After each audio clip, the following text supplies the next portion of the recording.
قربانی کی وجوب، قربانی کے واجب ہونا، قربانی کے ضروری ہونے کی شرطیں 4 چیزیں ہیں۔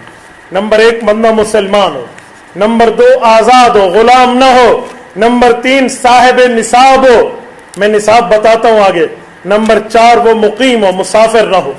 مسافر پر قربانی نہیں آتی، جو حالت سفر میں ہے نا اس پہ قربانی نہیں آتی۔ اب جو پہلی بات، مسلمان، ظاہری بات ہے مسلمان ہی کرے گا، غیر مسلم کہاں قربانی کرتے ہیں۔ آزاد کا معنی یہ جو پرانے زمانے میں کوئی کسی کا غلام ہوتا تھا، غلامی کی زندگی، کیونکہ لأن العبد لا یملک شیئا، غلام کی بھی کوئی مالیت ہوتی ہے، اسی لیے اس پر کوئی تو اصل کیا تھا، وہ آزاد ہو۔ تیسرے نمبر پہ صاحب نصاب ہو۔ صاحب نصاب کا کیا معنی؟ حضور پاک علیہ الصلوۃ والسلام کے دور میں توجہ رکھنا، جس کے پاس 200 درہم ہوتے یا 20 دینار ہوتے اس پر قربانی آ جاتی تھی۔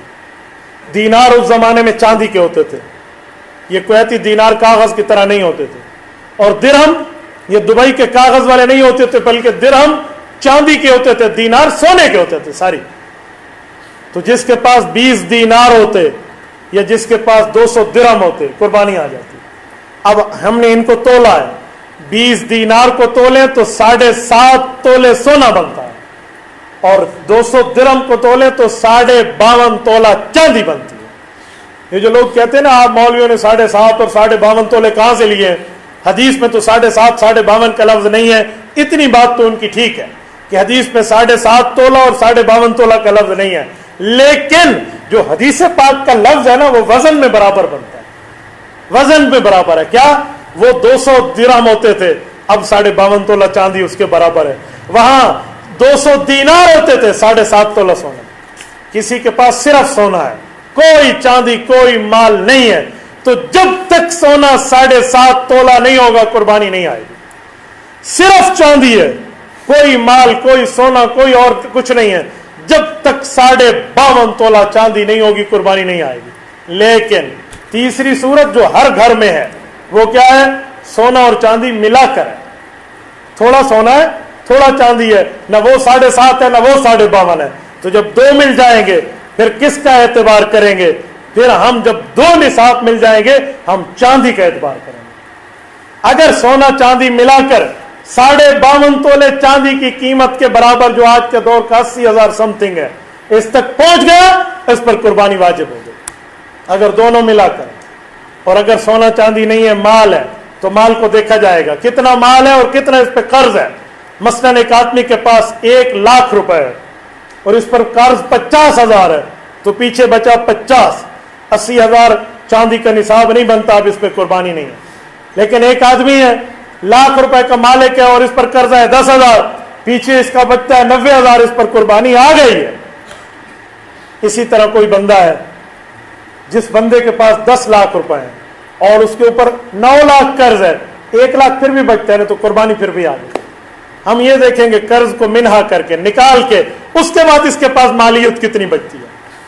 دوسرا اور تیسرا پوائنٹ اسی مسئلے کا، آپ کی کمیٹی نکلنی ہے۔ کمیٹی کی 2 حیثیتیں ہوتی ہیں، ایک ہے کمیٹی آپ لے چکے ہیں پھر قسطیں دے رہے ہیں، یہ نہیں، وہ تو آپ پہ قرضہ ہے۔ ایک ہے کمیٹی آپ کی نکلنی ہے، تو دیکھیں گے کتنے پیسے آپ ابھی تک جمع کرا چکے۔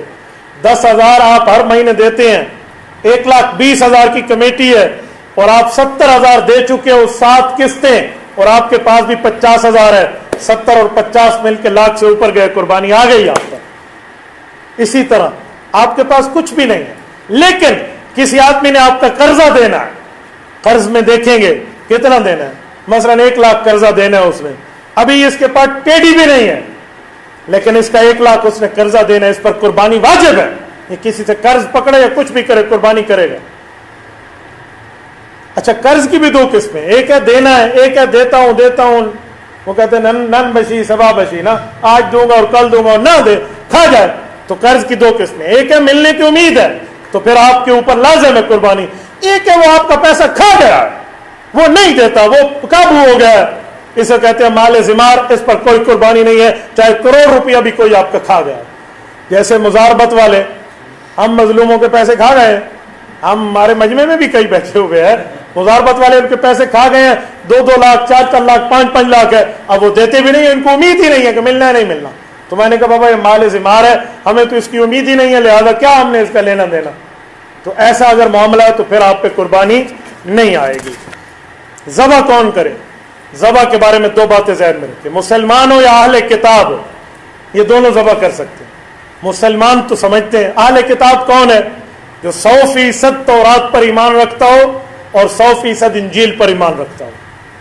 لیکن آج کے دور میں اہل کتاب بھی اہل کتاب نہیں رہے، میں جانتا ہوں، باقی یہ جیوز کو بھی اور کرسچینٹی کو بھی میں نے پڑھا بھی ہے، میں نے دیکھا بھی ہے، یہ لوگ اپنے مذہب پہ بھی مضبوط نہیں ہیں، ان کی مذہب میں ایک ارتداد آ چکا ہے۔